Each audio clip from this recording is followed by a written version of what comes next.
നമഃശിവായ. അമ്മയുടെ സന്ദേശം. നിത്യശാന്തി ആഗ്രഹിക്കുന്ന കുറച്ചു പേരെങ്കിലും ആശ മൂലം എന്ത് സംഭവിക്കും എന്ന് അറിയേണ്ടതാണ്. അത് മനസ്സിലാക്കിയാൽ നമ്മുടെ അന്തരംഗത്തിലെ അശാന്തിയുടെ കാരണം അറിയാൻ കഴിയും. അതിനെ മറികടക്കാൻ കഴിയും. എല്ലാ ജീവജാലങ്ങളും സന്തോഷമായിരിക്കാൻ ആഗ്രഹിക്കുന്നു. നമ്മുടെ ഏതെങ്കിലും ആഗ്രഹം സാധിച്ചാൽ കുറച്ചു സമയത്തേക്കെങ്കിലും ആനന്ദത്തിൻ്റെ ഒരു സ്ഫുരണം നമ്മുടെ ഉള്ളിൽ അനുഭവപ്പെടുന്നതായി തോന്നുന്നു.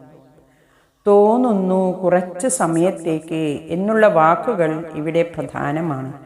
ഒരാഗ്രഹം നിറവേറുന്നതിന് മുമ്പും അതിനു ശേഷവുമുള്ള നമ്മുടെ മാനസിക നില പരിശോധിച്ചാൽ എന്താണ് വാസ്തവത്തിൽ സംഭവിക്കുന്നതെന്ന് നമ്മൾ അത്ഭുതപ്പെട്ടു പോകും. മനസ്സിൽ ഒരാഗ്രഹം പൊന്തി വരുന്നു. ഉദാഹരണത്തിന്, കുറച്ച് ചോക്ലേറ്റ് കേക്ക് കഴിക്കണമെന്ന ആഗ്രഹം. ഒരിക്കൽ അത് കഴിച്ചപ്പോൾ നമുക്ക് വളരെ ഇഷ്ടം തോന്നിയിട്ടുണ്ടാകും. പിന്നീട് അത് കഴിക്കുമ്പോഴോ അതിനെക്കുറിച്ച് ഓർക്കുമ്പോഴോ അത് കഴിക്കുമ്പോഴുള്ള സുഖം വീണ്ടും അനുഭവിക്കണമെന്ന് കാണുമ്പോഴൊക്കെ നമുക്ക് തോന്നും. അങ്ങനെ ഒരാഗ്രഹം ശക്തമായാൽ അത് കിട്ടി വായിലിട്ട് രുചിച്ചു കഴിയുന്നതുവരെ നമുക്ക് തൃപ്തി ഉണ്ടാകുകയില്ല. അതുകൊണ്ട് അത് വായിലിട്ട് രുചിച്ചു കഴിക്കുന്നതുവരെ നമുക്ക് തൃപ്തി ഉണ്ടാവുകയില്ല. അതുകൊണ്ട് അത് ലഭിക്കാൻ നമ്മൾ പ്രയത്നിക്കും. കഴിക്കുന്ന സമയത്ത് നമുക്ക് ലഭിച്ച സന്തോഷവും സുഖവും കേക്ക് മൂലമാണെന്നാണ് നമ്മൾ കരുതുന്നത്. തീർച്ചയായും കേക്ക് നമ്മൾ വായിലിടുമ്പോൾ നമ്മുടെ ഇന്ദ്രിയങ്ങൾക്ക് സുഖമുണ്ടാകുന്നുണ്ട്.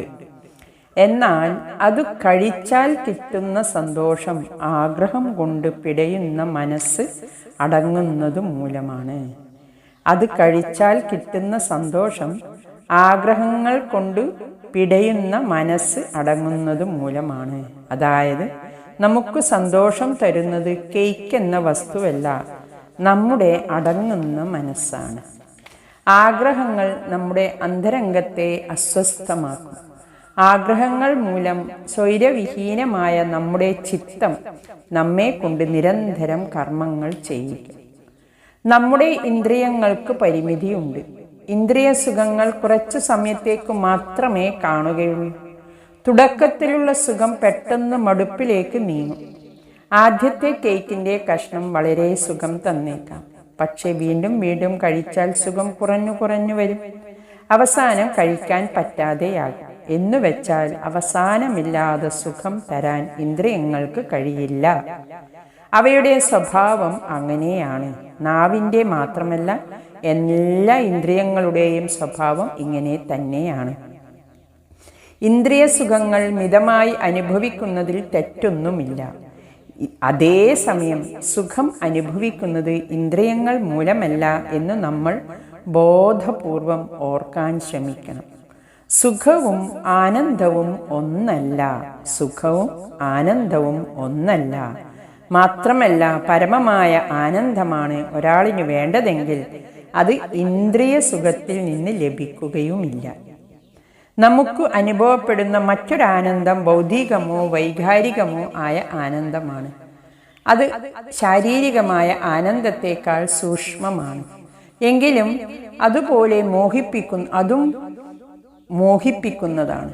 ബുദ്ധിമാന്മാരായ ആളുകൾ എളുപ്പമുള്ളതും ബുദ്ധിമുട്ടുള്ളതുമായ പല വിഷയങ്ങളെക്കുറിച്ചും പഠിക്കാനായി വളരെയധികം സമയം ചെലവഴിക്കുന്നു. സമാന ചിന്താഗതിക്കാരായവരുടെ കൂട്ടുകെട്ടും കുടുംബവും സൗഹൃദങ്ങളും സുഹൃത്തുക്കളും നമുക്കിഷ്ടപ്പെട്ട ചുറ്റുപാടുകളും എല്ലാം വൈകാരികമായ ആനന്ദം തരുന്നവയാണ്.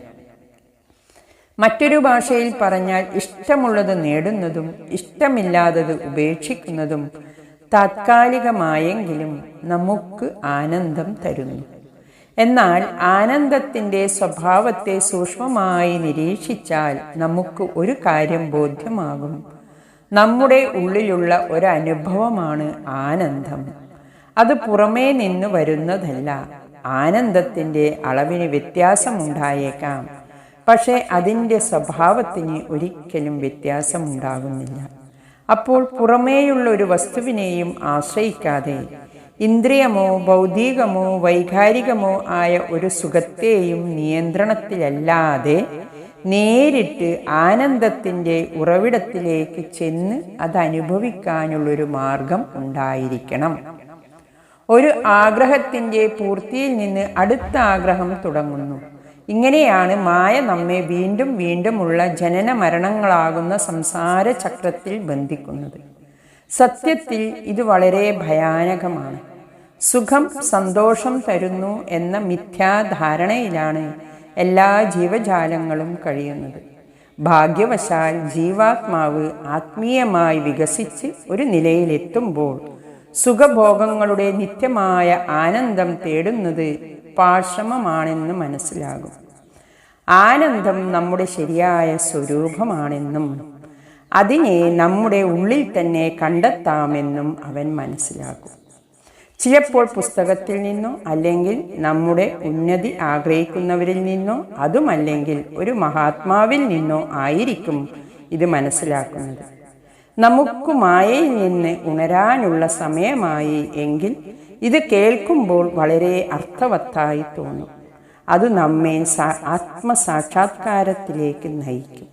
ഒരു വനത്തിലെ എല്ലാ വൃക്ഷങ്ങളും പൂക്കും, പക്ഷേ അത് ഒരേ സമയത്തായി കൊള്ളണമെന്നില്ല. അതുപോലെ എല്ലാ ജീവാത്മാക്കളും തൻ്റെ യഥാർത്ഥ സ്വരൂപത്തിലേക്ക് തിരിയും, അതിനെ അനുഭവിക്കും. അതും ഒരേ സമയത്തായിരിക്കില്ലെന്ന് മാത്രം. ഹരി ഓം നമഃ ശിവായ.